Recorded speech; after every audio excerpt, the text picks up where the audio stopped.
Ukraine ने रसिया के ऊपर अब तक के यूक्रेन और रसिया वार का सबसे भीषण हमला किया है। इस हमले में रूस के लगभग 4 एयरबेस तबाह होने की खबरें आ रही हैं। उसके साथ ही 40 एयरक्राफ्ट के भी तबाह होने की सुर्खियां काफ़ी जोरों शोरों पर छाई हुई हैं। इस हमले की तैयारी यूक्रेन ने पिछले 1.5 सालों से कर रहा था।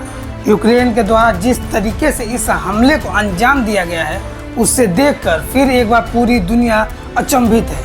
ऐसा इसलिए क्योंकि इस हमले में यूज किए गए ड्रोन्स अपने साथ एक बम का गोला लेकर गए और उसे प्लेन पर गिरा के खुद वहीं नष्ट हो गए। ये भी बताया जा रहा है कि ये हमला यूक्रेन की सीमा से लगभग 1800 किलोमीटर तथा कुछ अखबार इसे 4000 किलोमीटर अंदर तक के एयरबेस पे हमले का इल्जाम बताया है। अब आपके मन में ये सवाल उठ रहा होगा कि आखिर ये ड्रोन इतनी दूर पहुँचे कैसे।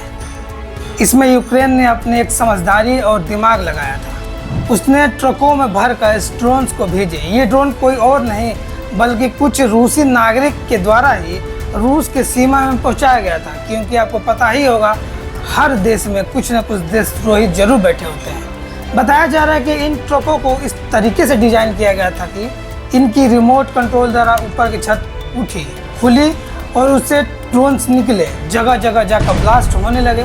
वही नहीं, इन ट्रकों को इस तरीके से डिजाइन किया गया था कि अगर उनको कुछ भी गड़बड़ी लगे, अगर उनको लगा कि कोई ऐसा व्यक्ति जो ऑथराइज्ड नहीं है और उसे छेड़खानी करने की कोशिश करता है, तो वो अपने आप को सेल्फ डिस्ट्रक्ट कर लेंगे। बताया जा रहा है कि ये हमले रूस के एलोनिया, इनोवा, डाइग्लिया और बोलिया जैसे एयरबेस पे किया गया है। इसमें A-50, T-95 और T-25 जैसे स्ट्रेटेजिक बॉम्बर तबाह हुए हैं, जिसमें से A-50 बहुत ही उन्नत किस्म का बॉम्बर प्लेन था।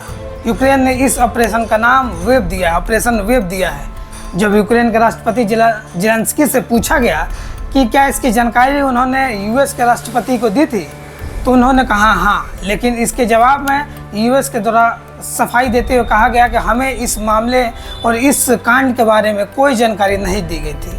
अब देखने वाली बात यह है कि इसका प्रतिकार रूस कैसे करता है, क्योंकि रूस इसका जवाब देगा और जब देगा तो पूरी दुनिया देखेगी।